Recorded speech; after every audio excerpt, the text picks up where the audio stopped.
So tonight, Travis and I are hosting about 20 college students for dinner, and that is a lot of people, and it is so much fun. We love them. We have a heart for these students, and we've been inviting them into our home for the last few months. And so tonight we wanted to bless them with a meal, and I got to thinking, what am I gonna make for 20 college students? In the past I've done pizza, but I wanted to make something for them a little bit more nutritious. So I thought I would share with you guys today some tips and tricks for hosting large groups of people.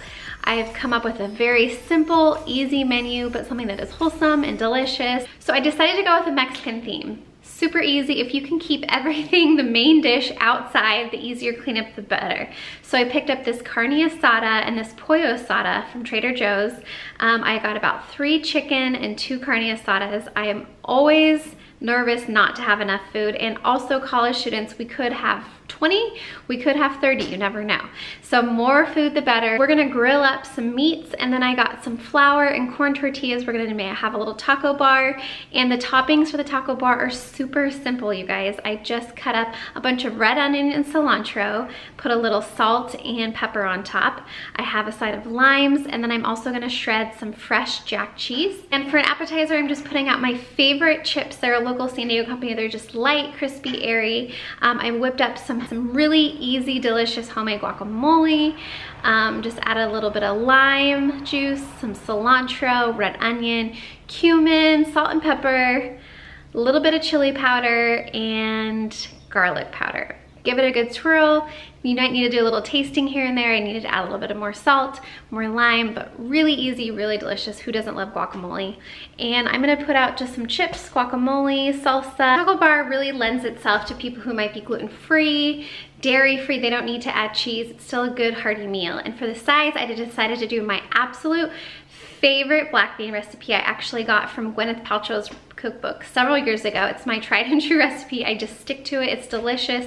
And what you want to do with that is you add a little bit of olive oil in a pan.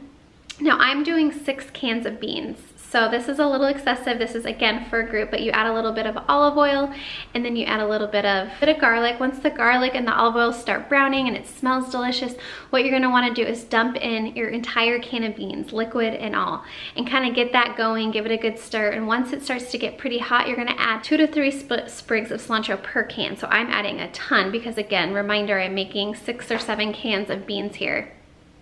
I'm gonna just drop those in, and the longer these beans cook, so our dinner's in a couple hours, so the longer these beans can cook over the next couple hours, the beans just soak in that little bit of fat, the little bit of healthy fat in the olive oil, and the garlic and the cilantro taste just gets really in there. Now, before I serve the beans, I'm gonna pull out as much of the cilantro as I can, so there's not a bunch of stringy wet stuff inside. But these are a really good bean, healthy, delicious, and my beans already had sea salt, so I didn't need to add any. But if you're making beans that don't have salt, be sure to add a little bit. So the key to making a meal for 20 people is to try to just keep it as simple as possible. And I found these bags of corn in the frozen section at Trader Joe's, and I thought I would whip them up, give them a try. I hope they turn out great. I've never had them before, but I usually love that roasted cotija corn. I think it's so delicious, so I'll let you know how that turns out. And I'm also keeping it easy. I'm using just all paper plates, paper napkins, plastic utensils.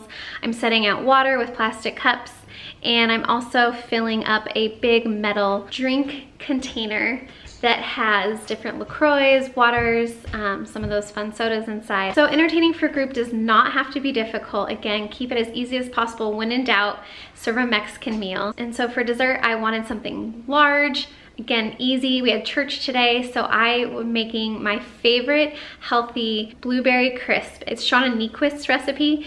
I've shared it here on my blog, but again, you just dump a bunch of blueberries in. You're gonna mix it with some almond meal, some oats, some pecans. I use coconut oil and maple syrup to sweeten it, a little bit of sea salt. Mixed it all together, baked it for 30-40 minutes, done. This is really good just plain as is, but because I'm serving it as dessert, I did buy some vanilla ice cream so I could put a little scoop on top. So delicious. And you can also, if there's leftovers, have it in the morning. You can have it for snack. put a little scoop of yogurt, Greek yogurt on top, and it is also really, really good. My heart for entertaining, sometimes while I'm washing dishes and just getting ready for the night, I'll just sit and I'll just pray over our house, and I'll pray that the people that enter our home feel loved, they feel blessed, they feel cared for through a home-cooked meal. That is always my heart. I've said this before and I'll say it again, the important part of hosting is that you just do it, that you just open your home. You don't have to do things perfect. You don't have the perfect meal or the perfect menu planned or the perfect decorations, but people just love being invited in. I hope this encourages you to host something of your own and not be intimidated. Keep it simple. Just know that the importance of hosting is that you're inviting people in, and that in itself is the gift. Have a great day, everybody. We'll see you next time. Bye.